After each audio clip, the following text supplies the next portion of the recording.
How we feeling? You guys dried out? Everyone's good? There was a little bit of rain there. We feeling all right? Yeah, thanks for having me on, man. It was, I guess, what you expect of Detroit race, whether it's on Belle Isle or downtown street race. But I think, yeah, just mixed conditions.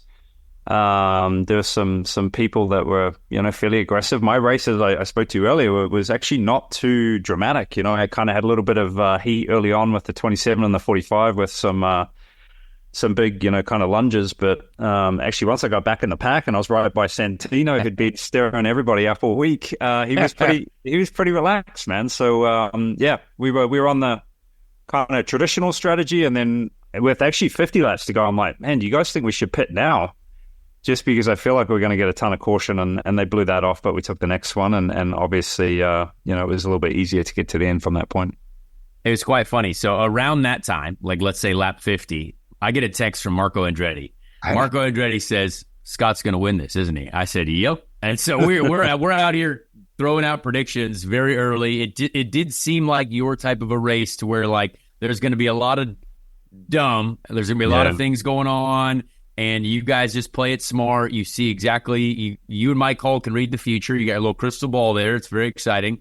Mike, I guess, yeah.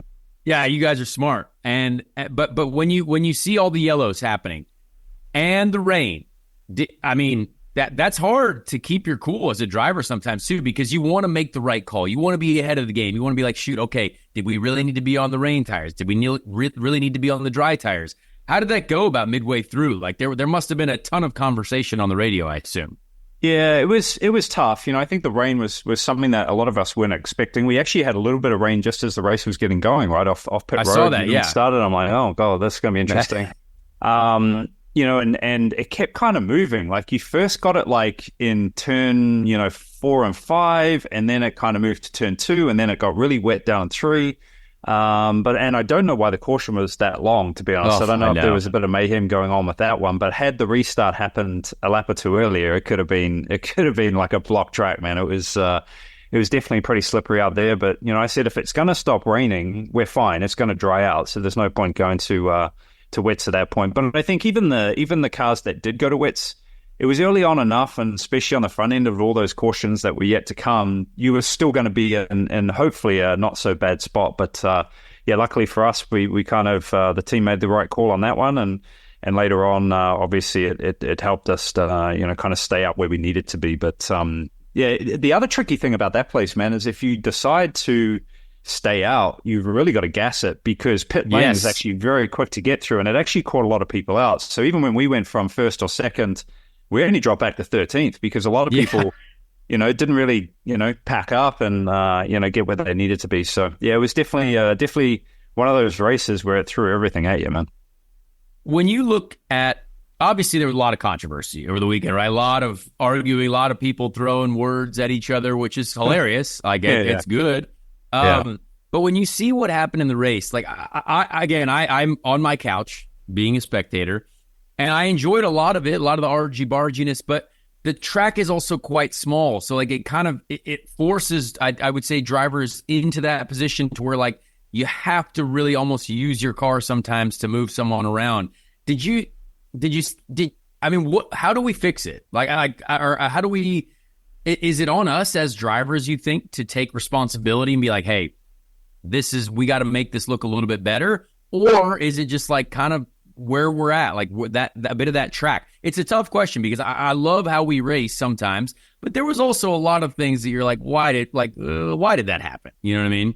Yeah, I think a lot of the times too, it's your usual suspects, man, that that end up in those positions. I haven't watched the race fully back, but I caught a lot of it on the big screen on the replays when we were under caution. And, I think that, there's two kind of issues, right? The track plays short. So like in practice, it's very difficult. The first session and what they've been doing with that has been fantastic, and splitting it into two groups, especially on the green tire run or the soft tire run at the end, which that track definitely needs.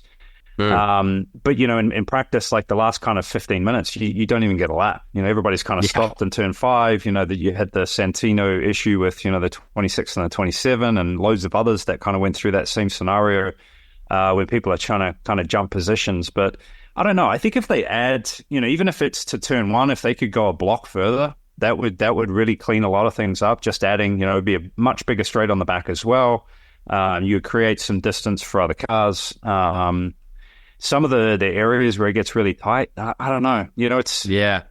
It's hard, man. I'm not sure. Like, it's really cool what I think everybody's done to get that race back downtown. But a lot of times, too, I miss Belle Isle because it was such a fantastic track, man. It raced really well. It was really tough to drive. It was really physical. So, yeah, I haven't really got an answer for you, man.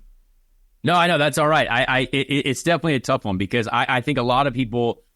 I do like the RG Barginess. I mean, our cars are tough, right? Like, it's pretty impressive to see what they dealt with. Yeah, man. But, like, I think if a lot of those moves, if they're at a road course with maybe a little bit more space, they actually end up being all right sometimes. You know what I mean? But because it's so tight and you're trying to force these things to happen, people end up in bad spots. So I like Detroit downtown as well, but there were also a lot of penalties that were handed out. You think the stewards were fair in kind of what they were? I mean, I know it's the tough thing for you to talk about. I don't want to talk about it a lot, but I would say I thought that they were like, hey, they were enforcing the rules. When someone did something egregious, it was like, all right, time to hand this out. Do you agree?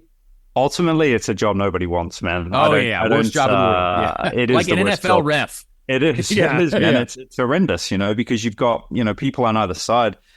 And that they must have just been so overwhelmed, man. Because if you got to review them in chronological order and try and get through it, and then you start another portion of the race and you go back to caution again, they're probably just trying to filter through it. So, I think the driving standards are a little bit iffy in some areas, but sometimes it's paybacks too. If you get angry and somebody's done it to you, then if they didn't get penalized, then you're going to try and penalize them yourself. But I think it also races similar to what Nashville Street Course did, man. And honestly, I'd get out of a race like the first one, I think, and half the race was under caution. And I'm like, man, that must have been a dreadful race. And then every fan I saw were like, oh my God, that was the best race I've ever watched. So I think you're going to have a little bit of action. I know it's a fine line between, penalizing people, but also keeping, the race and what it really needs to be and having a good, hard physical race. So, it's a tough one. You're going to have people on either side on that one, man. Yeah, for sure. Chase, I'm going to let you jump in here with Scott. Congrats on the big dub. I love how you said Chevy's house, Connor. It's wild at Chevy's house. Let's be honest. It's pretty crazy out there. That was a great fun race. There was a lot of things to talk about. There was a lot of memes created. It was fun. It was fun. But you and your wizardry and the squad, y'all pulled it off again for the second one. I got to get you 2 Bass Pro Shop hats now. So just go ahead and mark that down. We'll keep them stacking. You coming this weekend? We're going to Bass Pro, and there must be one up in Elkhart somewhere, isn't it?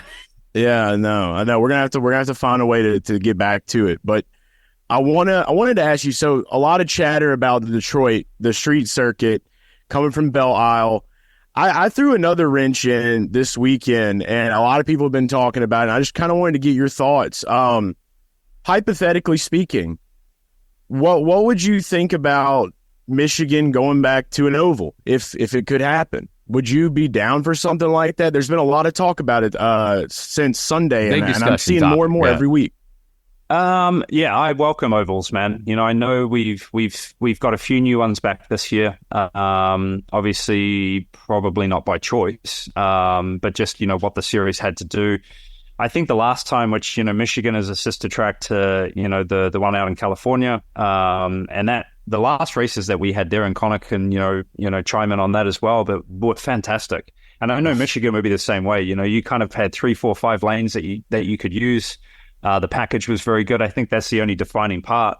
But ultimately, man, you've got to go to places where you get people to, put their butts in seats. That's what it comes down to. And, I think, and I hope, going back to Nashville and then obviously Milwaukee later in the year that they can achieve that.